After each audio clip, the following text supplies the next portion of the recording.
The permanent happiness only hidden in the lord.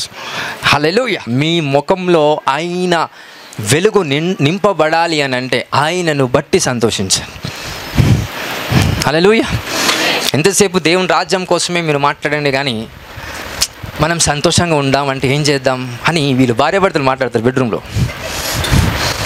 ఏమని? దేనికోసం? మనం సంతోషంగా ఉండాలి. ఎట్లా? ఎంత సంపాదిస్తే సంతోషంగా ఉంటాం, ఏం చేస్తే సంతోషంగా ఉంటాం? నడుస్తుంది బాగానే, పొద్దునే లేవగానే ఎక్కడి నుంచి వస్తుంది? ఒక పురుగు వస్తుంది. ఆ 2 పురుగులు 2 మైండ్లలో జరుగుతాయి. ఏం స్టార్ట్ అవుతుంది?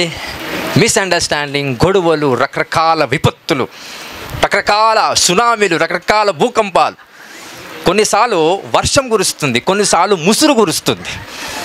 వాక్యంలోనే ఉంది, నేను చెప్పే ప్రతి అక్షరం బాగా గుర్తుపెట్టుకోండి. భార్య అంట ముసురుతో సమానమని వాక్యం సామెతలో ఉంటుంది. ఎందుకు? వర్షం ఏం చేస్తుందంట? కొట్టిపోతుంది. ముసురు చెప్పాలా? పోతుందా? కొట్టిపోతుందా? వస్తూనే ఉంటుందంట. వారం రోజులు, 5 రోజులు, ఒకసారి నెల మొత్తం ముసిరే ఉంటుంది. అంటే ఇంకా అనుకుంటారు ఈమె వల్ల నాకు సంతోషమే లేదని. నేనే చెప్తున్నాను, సంతోషం ఉండదు. భార్యలు అనుకుంటారు నాకు ఈయన వల్ల ఎప్పుడు సంతోషం లేదని. నేనే అంటున్నాను, సంతోషం ఉండదు. సంతోషం నీకు దొరకాల్సిన స్థలము మీ భార్యలో, భర్తలో, కుటుంబంలోనో, అన్నతమ్ములలో, తల్లిదండ్రులలో, బిడ్డలలో కాదు. ఎక్కడ? క్రీస్తులో. The whole happiness, the permanent happiness only hidden in the lord Jesus. అది నీకు స్వంతగా కావాలి అని అంటే విశ్వాసం ఉంచి సంతోషించండి, నీ హృదయ వాంఛ నెరవేర్చబడుతుంది. హల్లెలూయా, హల్లెలూయా. దయచేసి మనోళ్ళు ఈ వాక్యాన్ని బట్టి ఎలా అర్థం చేసుకుంటారంటే, దేవుని బట్టి సంతోషిస్తే నా హృదయ వాంఛ దేవుడు నెరవేరుస్తాడు. కాబట్టి వాళ్ళ హృదయ వాంఛలు ఏముంటాయి? నా భర్తను బట్టి నేను సంతోషంగా ఉండాలనే వాంఛను కలిగి ఉంటారు. యేసుని బట్టి సంతోషించాలని అనుకుంటూ. ఎంతమందికి అర్థమైంది? ఎంతమందికి అర్థమైంది? సో ఒక స్టోరీ చెప్పేసి ముగిస్తా. దీనిని బట్టి మీకు ఒక అండర్స్టాండింగ్ రావాలని ఒక చిన్న ఒక స్టోరీని మీకు క్రియేట్ చేస్తాను.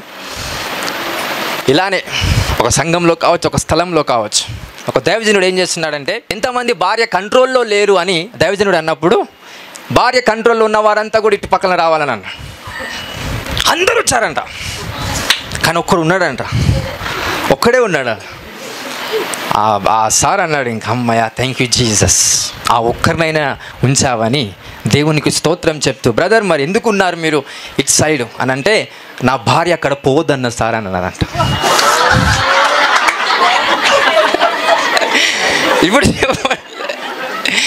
ఇప్పుడు చెప్పండి, ఆ మిగిలిన పర్సన్ కూడా స్టిల్, బట్ ప్రజల దృష్టికి ఎలా ఉంది? ఎలా ఉంది? కంట్రోల్లో లేడు అన్నట్టు. ఇది జస్ట్ ప్యారబుల్ ఎగ్జాంపుల్ మాత్రమే చెప్తున్నా. అలా మన లైఫ్ అంతా కూడా అలాగా విభజించబడుతుందంట. తెలియకుండానే still we are controlled by some influences because we believing something that is not beyond of God. Hallelujah, hallelujah. ఎంతమందికి అర్థమైందండి? సో భార్య, భర్త, కుటుంబం, వ్యవస్థ, సొసైటీ, రాజకీయవేత్తలు, వాళ్ళు వీళ్ళు ఎవరిని బట్టి సంతోషించకుండా యేసును బట్టి సంతోషించండి. నీకు ఏ పొజిషన్ కావాలని ఆయన ప్రణాళికలో ఉందో అక్కడ కూర్చోబెట్టిస్తాడంట దేవుడు. ఆ స్థానము తొందరలో మీ జీవితాల్లో దేవుడు కల్పించబోతున్నాడు. In the name of Jesus. Hallelujah.